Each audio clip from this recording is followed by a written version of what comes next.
He had such an innocuous career. In his youth, the elder Van Zant had spent time working as a prize fighter and made sure that all of his boys could take a punch and throw one even better. Growing up, Van Zant frequently traveled with his father while he worked, accompanying him on the road, listening to the radio, and falling in love with music. At just 16, he formed a band called Us and anointed himself as the group's lead singer. Unfortunately, Us pretty quickly became I when the band broke up. Undeterred, he started another band called My Backyard with Bob Burns, Gary Rossington, Alan Collins, and Larry Junstrom. They soon realized they were onto something big. Van Zant's new band consisted of musicians as young as 13, but that didn't stop them from rocking out like legends. When they weren't in school, which was a frequent occurrence, they spent every minute honing their sound. With the name changed to Noble Five, they began landing gigs at local dances, accepting payment and gas money and drinks. While Van Zant and his new bandmates rocked whichever stage they were on, not everyone appreciated their sound. They did all of their rehearsals at their parents' houses, with Van Zant's booming vocals echoing through the suburban streets. They often bounced between houses based on whoever's parents would tolerate their racket. Before long, neighbors began complaining about the noise and took to calling the police to shut them up. With the help of his supportive father, Van Zant and the rest of the Noble Five found a new place to practice and honed their sound. The band of teenage misfits moved their rehearsals to an empty house with a huge farm on the outskirts of town, which they nicknamed Hell House. Hell House was, according to the bandmates, small and hot and old. But it was theirs. Far removed from the quiet and artistic sterility of suburbia, Van Zant and the rest of the Noble Five cranked up the volume and perfected their sound. In those early years, Van Zant and his bandmates experimented, not so much with different sounds, but with different identities. They continued booking gigs at clubs, but always performed under different names. Wildcats, the Sons of Satan, Conqueror Worm, the Pretty Ones, 1%. Finally, however, they found their true identity in one act of defiance.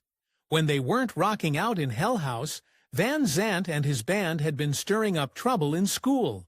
All of the bandmates, with the exception of Collins, had attended Robert E. Lee High School.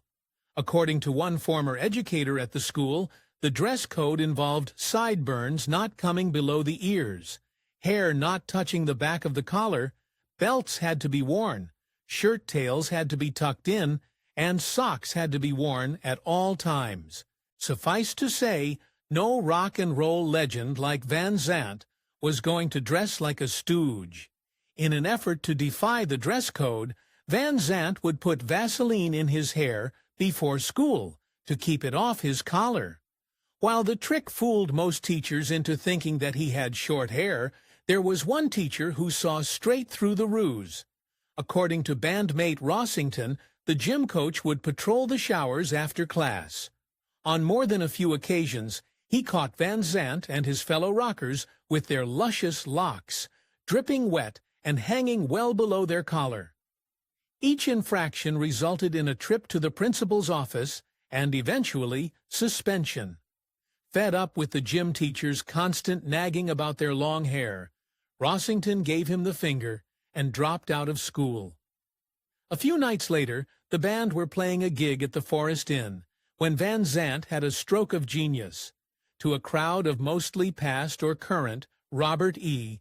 Lee High School students, he announced the band would be changing their name, and the inspiration for that change was their straight-laced school gym teacher, a man named Lynyrd Skynyrd. And that's how Lynyrd Skynyrd was born. With a new name and an increasingly sharp sound, Van Zant and his bandmates became staples around Jacksonville. Sometime in the mid-1960s, Van Zant met Nadine Inskow. By January of '67, the couple had tied the knot, and within a few years had a daughter named Tammy. But his wife might not have been very supportive of his musical ambitions. Around the time that he was married, Van Zant seemed to be putting his rock and roll lifestyle on hold and was working at his brother-in-law's auto parts store. But the quiet life of a family man and auto parts dealer was never going to keep Van Zant interested for long, and neither was his wife. Van Zant and Inskow divorced in 1969, curiously, right around the same time that he met Judy Seymour. A few years later, Van Zant and Seymour had tied the knot and had a child. By 1970, he and his Lynyrd Skynyrd bandmates had recorded a demo, and Capricorn Records had offered them a deal. But then Van Zant did something no one could believe. He turned it down. He spent the next 3 years putting in long hours with his bandmates. They performed at dive bars, often traveling for hours to go from gig to gig. Slowly, their sound began to mature. They upgraded their equipment, and they became masters of the rhythm of Southern rock. Van Zant, however, never felt like a true Southern rock star. Even though the content of their lyrics was decidedly and distinctly Southern, Van Zant claimed that the Lynyrd Skynyrd sound was a bit more continental. He said that the band had modeled themselves after the British invasion bands of the 1960s. After 3 long and hard years on the road, Lynyrd Skynyrd had perfected their sound, and someone had taken notice. In 1973, MCA approached Van Zant and his bandmates with a better record deal. This time, he couldn't say no. Shortly after signing the record deal, the band released their debut album. It was an instant hit and included tracks like Choose These Gone, Simple Man, and their signature song, Freebird, which Van Zant had written the melody and lyrics for in just 3 minutes. At one performance, later released on the 1976 live album, One More from the Road, Van Zant asked the crowd what they wanted to hear. When the crowd shouted back Freebird, the band gave the people exactly what they had asked for, breaking into a 14-minute-long rendition, cementing their place in the annals of rock history. Van Zant's playful moment with the crowd turned into a kind of meme at concert performances. Decades later, when other rock legends like Nirvana and Bob Dylan asked the crowd what they wanted to hear, the crowd would shout back Freebird in tribute to Lynyrd Skynyrd.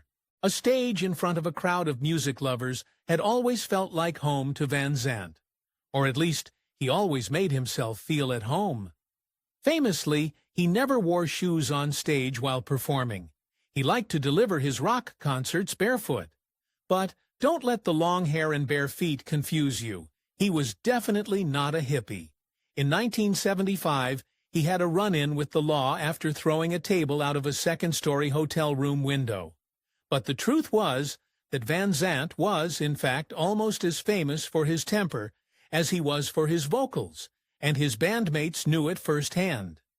Once, Van Zant caught one of his bandmates drinking wine on stage during a song and punched him in the mouth. Allegedly, he did the same thing when he saw a bandmate ogling a fan. Believe it or not, but a punch to the face was Van Zant's idea of going easy. By the mid-1970s, he and his bandmates had developed a reputation for being hard drinkers who loved a good fight when they weren't on stage. And when they were short on external foes, they simply fought each other and often left their dressing rooms in shambles. Their press agent did little, if anything, to cover up their escapades, believing that it added to their mystique. But the rock and roll life was taking its toll on Van Zant. By 1976, he had found himself in handcuffs more than a dozen times. Former Lynyrd Skynyrd drummer Artemis Pyle talked about the emotional roller coaster that was life with Van Zant. "I loved and respected Ronnie Van Zant," he said, "but I've seen the man turn into the devil right in front of me and hurt people." Despite their rock and roll antics, Van Zant and his bandmates had managed to follow up their debut album with more chart-topping hits like Sweet Home Alabama. Between 1974 and 76, they released 4 more albums, but for some bandmates, their rocket-like rise to rock star status was all a little too fast and furious. Literally.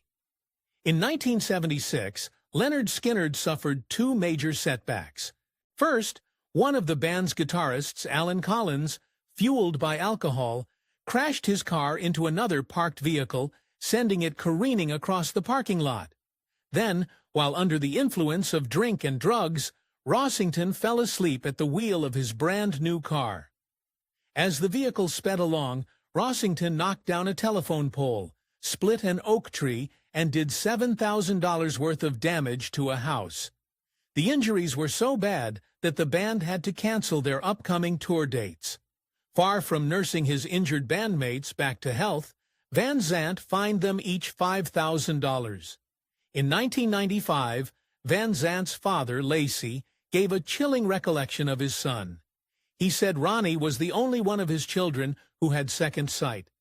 He was referring, rather ominously, to the fact that Van Zant had repeatedly told his friends and family members that he would not live to see his 30th birthday.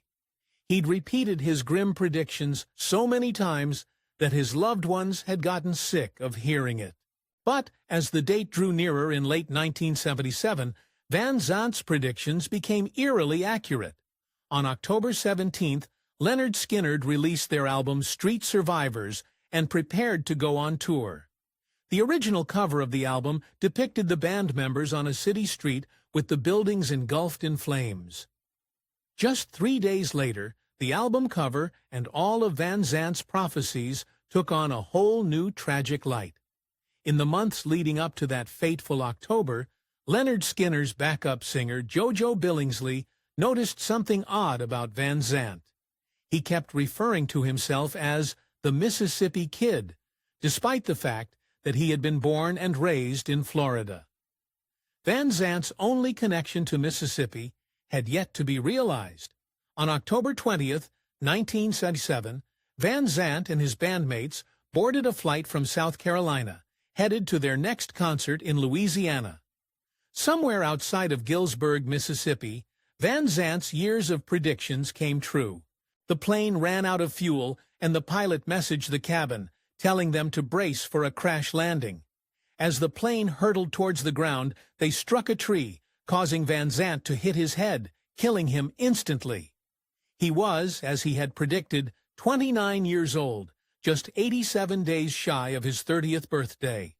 Tragically, Van Zant wasn't the only member of the band to lose his life in that fateful plane crash. Guitarist and backup vocalist Steve Gaines, along with his sister and vocalist Cassie Gaines, also perished. The fortunate band members who managed to survive the crash still sustained serious injuries. Following an emotional funeral that saw attendees literally falling down from grief, Van Zant's loved ones laid him to rest with his beloved fishing pole, wearing his trademark black hat. Unfortunately, in yet another twist to his story, the rock and roll legend couldn't even rest in peace, at least not for very long. In late June of 2000, vandals broke into Van Zant's tomb and exhumed his body, forcing his relatives to relocate his remains. Without their lead vocalist and the heart of their band, Lynyrd Skynyrd parted ways, only coming together again a decade later, with Van Zant's younger brother, Johnny, taking his role. Van Zant sometimes performed wearing a shirt that said, "Who the fumwiu are the Rolling Stones anyway?" The feud goes back to when Lynyrd Skynyrd opened for the Rolling Stones at Knebworth Festival in 1976. The stage was shaped like the Rolling Stones logo, a giant mouth with its tongue out. Mick Jagger told the band that the one thing they couldn't do was perform on the iconic Rolling Stones tongue. Van Zant, not one to be told what to do, ushered his bandmates out onto the tongue to play Freebird in the middle of their set. Needless to say, they never performed with Jagger or the Stones ever again. If you enjoyed this video, please give it a like and subscribe for more videos.